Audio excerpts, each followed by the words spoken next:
So there are kind of 3 steps you need to take in order to heal your diastasis and essentially get engagement back in your tummy, have a flat tummy, all those fun things that moms really want. So the first thing you need to do is learn how to breathe again, which I know sounds really silly because you're breathing right now, but learning how to breathe and learning how to connect your core to your breath is the very first step. And I'm not gonna lie, this is an eye twitchy step. And the reason why healing your tummy muscles is so eye twitchy is because a lot of it is so internal, which means if you go through the motions, nothing's going to happen. You need to feel the muscles engage or you're not going to have, I'm not gonna say you're not gonna have a flat tummy because that has to do with weight loss and stuff too, but chances are you're always gonna have a little bit of that bulge or mom pooch where things just aren't engaged as well as they should, okay? So step 1 is kind of learning to connect your breath and engage your core muscles. Step 2 is working on a little upper body mobility. So as females, we tend to flare our rib cage. So we do a lot of this, and we tend to breathe from our upper body a lot. And what this does is it kind of shifts our entire posture so that we're not engaging our abs while we do it, okay? But the problem is a lot of us can't do any exercises without flaring our rib cage because we're really tight through our chest and our upper back and our shoulders. So if you want proper abdominal engagement, your upper body has to move, okay? I know it sounds super corny to say it's all connected, but it turns out it is. And then the next step is doing little rehab exercises in which you are engaging core and building upon those exercises. Okay, so it's kind of a multi-pronged approach, but you do have to kind of follow through with all of it. It is super boring. You're not gonna work up a sweat. And at times you're gonna be pretty frustrated just because all the stuff is so small, but it's this small stuff that leads you to bigger stuff. So for myself personally, when I am recovering from postpartum, I do the small stuff while I do the big stuff, okay? Just because your abs aren't completely healed or just because they're not as strong as you'd like them to be doesn't mean that you can't squat. You squat every day picking up a kid, okay? So you can still do other stuff, but you should incorporate these things into it. So when you're learning to breathe, I like to have people grab any kind of resistance band. Because like I said, we tend to breathe through very upper body. And what you want to learn how to do is breathe through your lower belly, so belly breathing. And there are a lot of videos that can honestly demo this a lot better than I can, if I'm honest. This is one of those like super eye twitchy things for me. But what you're going to do is you are going to place the band around your tummy. And when you're breathing, and I'm going to tighten that a little bit, when you're breathing, I want you to focus on pushing the band out, okay? So you're actually trying to get a lot of breath through your side body. And the easier way to do this for a lot of people is to start by laying down so that you can't screw up your posture a lot, right? So you're going to wrap that around your belly and you want to be pushing through your lower belly and through your sides as you inhale. Add some air and exhale. So the first thing you want to do is put your head on the mat because that's annoying. The first thing that you want to do is make sure that you can just get that breath. So when I'm inhaling nice and slow, I'm pushing my belly up against this band and out against this band, and then I'm exhaling down. And once you get the nature of that, I want you on your exhale to think about pulling your pelvic floor up and engaging the low abs. And that's not going to happen right away, and that's fine. I just want you to have that in the back of your mind. So the first thing to do is just learning to breathe. And if you can do it from a seated or a laying position, you're then going to move up to a seated position. And I'm expanding as I inhale, and then coming in all without popping my chest, okay? So work up to 10 repetitions of that. It's just something you need to have in the back of your mind because when we start doing the rehab exercises, you need to bring that into play. Okay, upper body mobility. There's a couple of drills that you can do to just get stuff moving up there. So I like to have everyone lay down because it kind of forces you to keep your back in one spot. So the first thing we're going to do is keep those knees bent, grab a broomstick or whatever you have. What I want you to do, so if we look here, my boobs are pointed kind of at an angle, and I want you to take your rib cage and tuck it down so that mid back is on the mat, okay? And I want you to keep it there. And then I want you to inhale as you come down, feel a nice big stretch for your armpits, and exhale, come back up. So we inhale and exhale. And see, I'm not going as far down as you would expect. Now I can get my hands to the ground if I arch my upper back, but arching my upper back disengages my abdominals, okay? So if the purpose is to heal your core, don't cheat the rep, okay? And you can add weight to this exercise as it goes on, but this is a great one to just get used to keeping that rib cage tucked down, okay?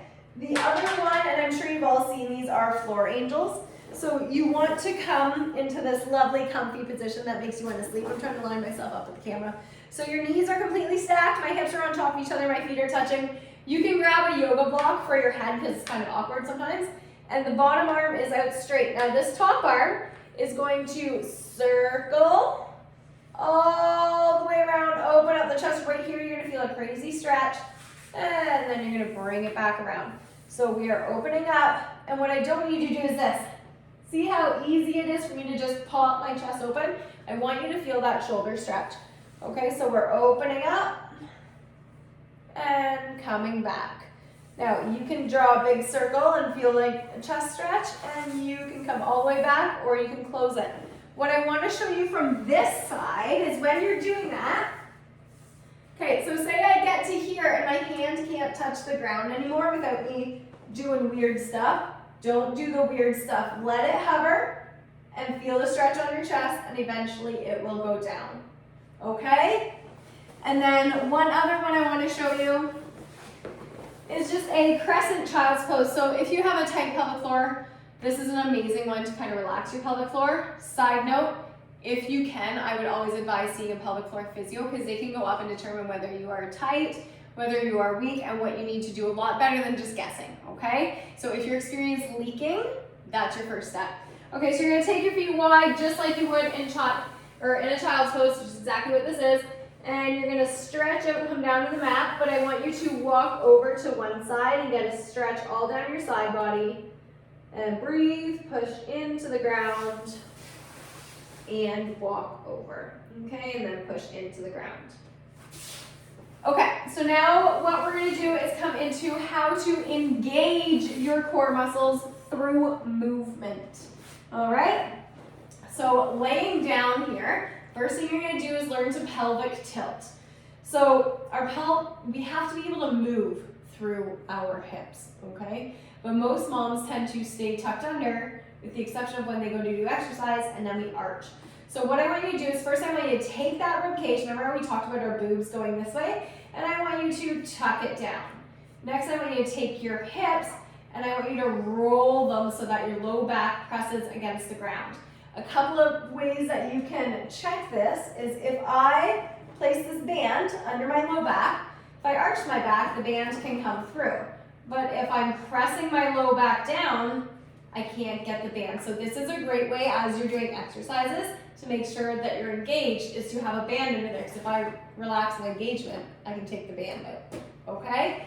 So when you do this, so we're taking our rib cage, we're tucking it down, we're tucking our hips up to our ribs, but we're not lifting our bum off the mat.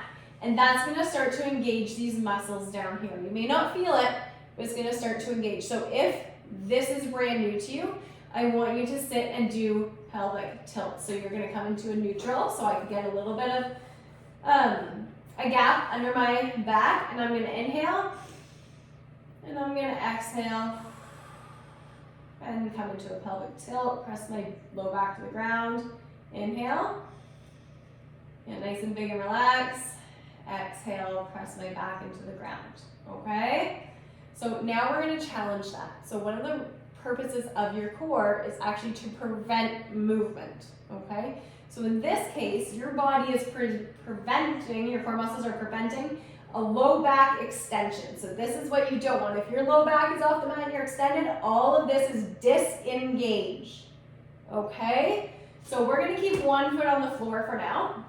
We're gonna put our hands up and we're gonna inhale Press our low back into the ground, hold it there, and we're gonna raise a foot. The second you raise a foot, you should feel a little bit more tightness, kind of from your pubic bone to your belly button. If you don't, then you're not fully engaged here. And this is where the mental asshattery of core work comes in, because you have to play around with, how am I engaged? Are my hips squared? Do I need to tuck a little bit more? Do my ribs need to come down? You need to find kind of a tingle here.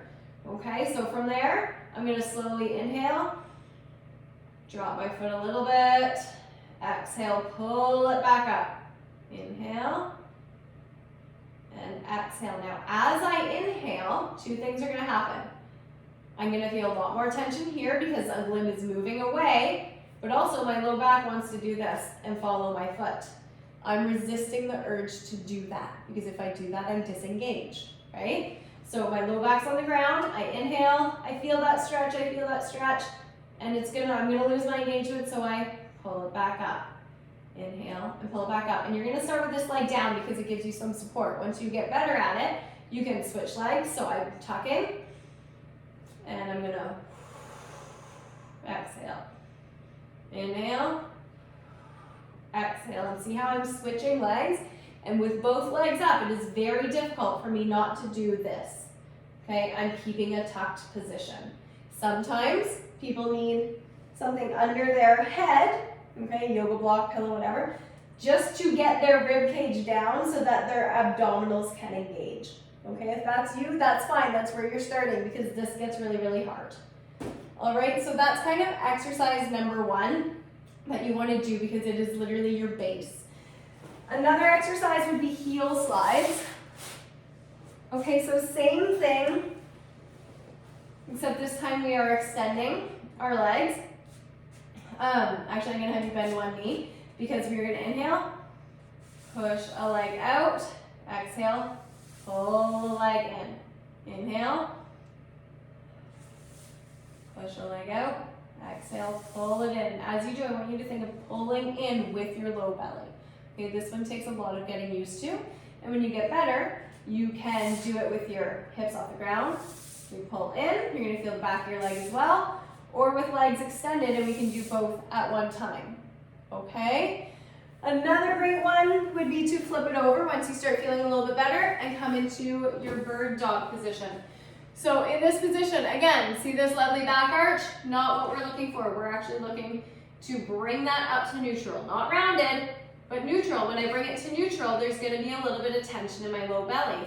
Now from here, keeping a neutral neck, so none of this shenanigans, I'm gonna inhale, exhale, try and move a leg, pull it in. Inhale, move a leg, pull it in. What I want you to focus on here is not twisting. Remember, your core is responsible for making sure that your body doesn't move, that your back doesn't move. Okay, no extension, no rotation. The core is an auntie of all of that. So what you don't want to do is shift this hip to move a limb. Okay, and that's where you progress, is you just start to learn control while keeping your core in a very neutral position. Okay, and then the other one that I wanted to go over, and I do have a lot on the blog with these exercises, so I'll drop the links for you there too, because once you understand the connection of your core by doing pelvic tilts and the leg up exercise we talked about, then you can do the core exercises yourself. You don't need someone to guide you through them, okay?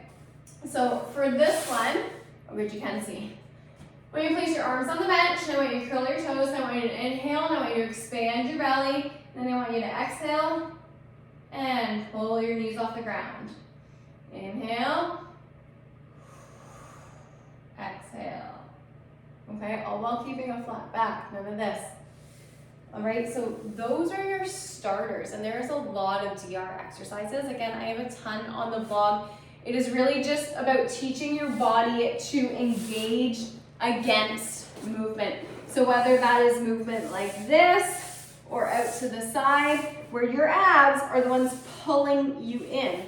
But if I don't understand to take my rib cage and my hips from here to a neutral position and engage with my breath and use my breath to exhale and pull my muscles in, then you're gonna have low back pain, okay? So it always starts on the ground, pelvic tilt, figure out the engagement so that you can move against, so that you can engage against movement. Okay? Hopefully that makes a little bit of sense. If you have questions, drop them to Mike so that I can